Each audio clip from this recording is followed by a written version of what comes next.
শুধু বিস্ফোরণের ঘটনায় যুক্ত থাকার অভিযোগই নয়, একের পর এক ভুরি ভুরি অভিযোগ রয়েছে। যেমন সরকারি জমি জবরদখল করে বেআইনি নির্মাণের অভিযোগ রয়েছে তার ছেলে ইমরান মোল্লার বিরুদ্ধে। এই যে ছবি আপনারা দেখতে পাচ্ছেন, এই চিঠিটি পাঠানো হয়েছিল এসডিওর তরফে শওকত মোল্লার ছেলে ইমরান মোল্লাকে। সরকারি জমি জবরদখল করে বেআইনি নির্মাণের অভিযোগে তাকে 18 তারিখ জিজ্ঞাসাবাদের মুখোমুখি হতে বলা হয়, কিন্তু আইন কানুনকে একেবারে বুড়ো আঙুল দেখিয়ে সেই চিঠি তিনি ছিঁড়ে ফেলে দেন বলে অভিযোগ। শুধু তাই নয়, গ্রামবাসীদের হুমকি পর্যন্ত দিয়েছেন বলে অভিযোগ।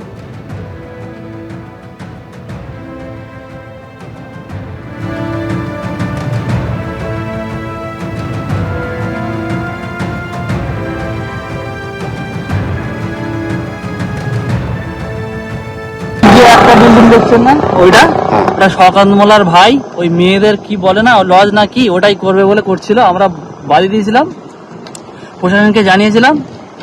ও তখন রাতে আমাদের বোম বন্দুকের ভয় দেখায় যে রাতে বাড়িতে বোম পড়বে এই বলে। হ্যাঁ, তো এইটা হচ্ছে কি ওর যে নেতৃত্ব আছে, নিতে হবে নেতৃত্ব। আর এক জমাদার এরকম নবী জমাদার, আর্জুন মোল্লা, এদের নেতৃত্ব বলে বাড়ি বোম পড়বে। ওই জন্য আর আমরা প্রশাসনের কাছে আর বারবার যাই না, ভয় করি। জায়গাগুলো হচ্ছে নদী ভরাটি চর। বহুদিন মানে আজ থেকে ধরুন 25 বছর আগে থেকে এই চর পড়েছিল। শওকত মোল্লার ওয়াইফ এবং তার সাঙ্গপাঙ্গ তারা সবাই মিলে এই রোডের পাশে সেখানে যত জায়গা ছিল সেই জায়গাগুলোকে প্রায় 5 থেকে 6 লাখ টাকা 7 লাখ টাকার বিনিময়ে এক একটা জায়গাকে বিক্রি করে। এবং এই জায়গাগুলোকে যাদের হাতে বিক্রি করে তারা ক্যাফে অথবা কোনো দোকান এই সমস্ত তৈরি করে অবৈধভাবে, যা সম্পূর্ণভাবে অবৈধ। শুধু মাতচোর নয়, শওকত মোল্লা হচ্ছেন আস্ত একটা নদী চোর, এই অভিযোগ করছেন স্থানীয় বাসিন্দারা।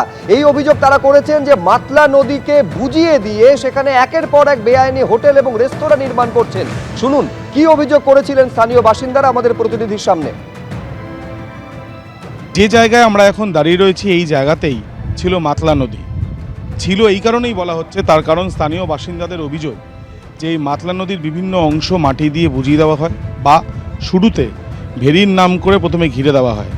তারপরে যারা সেখানে চাষ করতেন তাদেরকে বাজার মূল্য থেকে অনেক কম টাকায় তাদের কাছ থেকে সেই চাষের জমি নিয়ে নেওয়া হয় এবং তারপর এইভাবেই মাটি ফেলে পুরোপুরি নদীর অংশ এক প্রকার দখল করে নেওয়া হয়েছে। সেই ছবিটাই ধরা পড়ছে। শুধুমাত্র ছবি নয়, স্থানীয়দের অভিযোগও রয়েছে।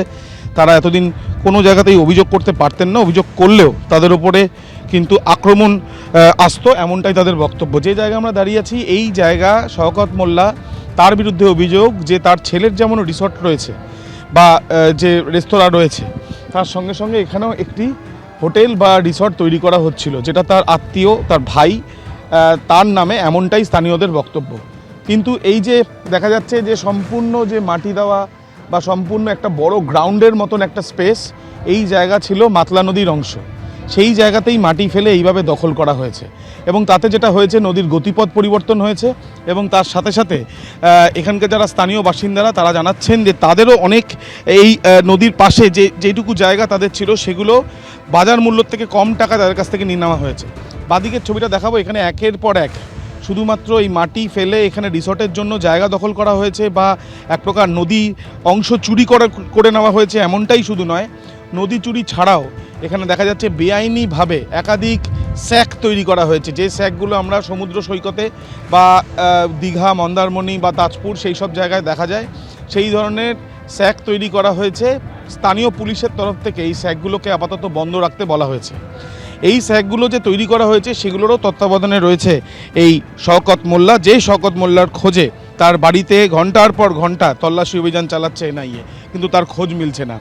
একদিকে বোমা বিস্ফোরণের ঘটনায় তার বিরুদ্ধে অভিযোগ, অন্যদিকে তার এই যে যেখানে তার বাড়ি মৌখালি, সেই মৌখালির একের পর এক জায়গা এইভাবেই দখল হয়েছে বলে স্থানীয় বাসিন্দাদের অভিযোগ। তাদের বক্তব্য, এই জায়গাগুলো দখলমুক্ত হোক, তাদের জায়গা তারা ফিরে পাক, বা যারা বিক্রি করেছিলেন তাদের বাজার মূল্যে যে টাকা বা যে মূল্য তাদের পাওয়া উচিত সেটা তারা ফিরে পাক, এমনটাই তাদের দাবি।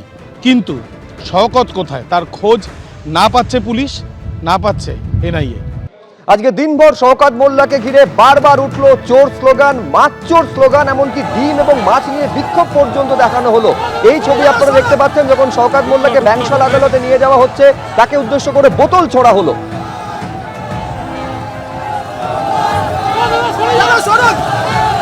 ঢুকলো ঢুকলো এই যে।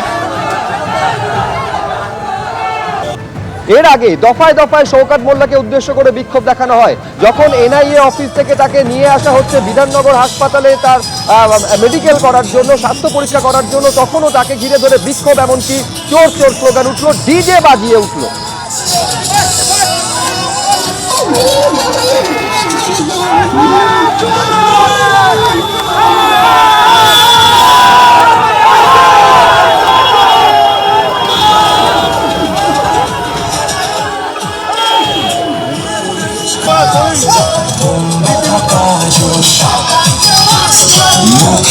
মাচ্চোর মাচ্চোর শওকত মাচ্চোর মাচ্চোর মাচ্চোর শওকত মাচ্চোর ক্যানিং এর হারামখোর শওকত মাচ্চোর মাচ্চোর মাচ্চোর বলে কিন্তু এখানে ভাঙড়ের মাচ্চোর ক্যানিং এর হারামখোর শওকত মাচ্চোর বৌকালির গাজাখোর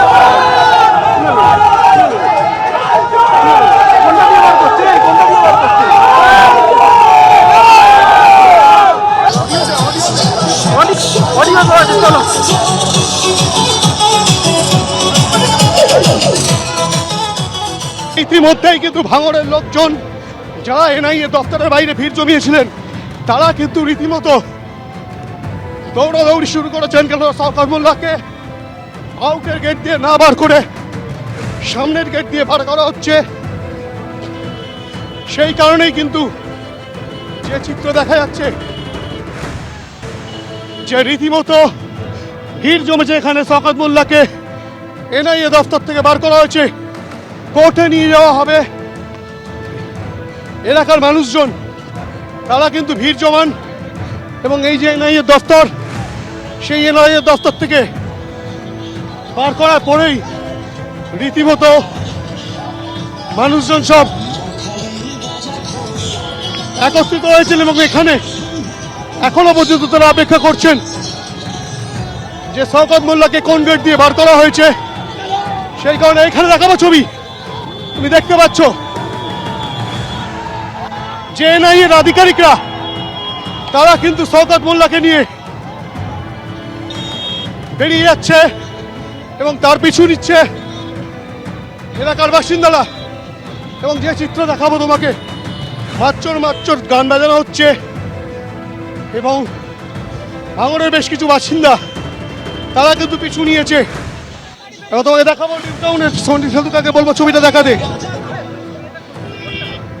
যে এখান থেকে কিন্তু দুরন্ত গতিতে এনআইএর আধিকারিকরা কেন্দ্রীয় বাহিনীর জওয়ানদেরকে সঙ্গে নিয়ে ঠিক এভাবেই নিউ টাউনের রাস্তা দিয়ে তারা যাচ্ছেন। নিউ টাউনের অফিস থেকে বার করার সময় রীতিমতো ভাঙড়ের যারা বাসিন্দা, যারা মাছ ডিম নিয়ে এসেছিলেন এবং বিক্ষোভ প্রদর্শন করছিলেন, তারা কিন্তু খোঁজাখুঁজি করতে শুরু করে। কেননা একটি গেট দিয়ে বার করার পর যে চিত্র দেখা যায় যে গাড়িটি কিন্তু রীতিমতো সামনের দিকের গেটে চলে আসে। সামনের দিকের গেটেও মানুষজন একত্রিত হন এবং তার পরবর্তী ক্ষেত্রে দুরন্ত গতিতে কিন্তু সেই গাড়ি নিয়ে কোর্টের উদ্দেশ্যে এনআইএর আধিকারিকরা কেন্দ্রীয় বাহিনীর জওয়ানদেরকে সঙ্গে নিয়ে তারা কিন্তু যেতে শুরু করেছেন। এবং এবিপি আনন্দ এগিয়ে থাকে, এগিয়ে রাখে।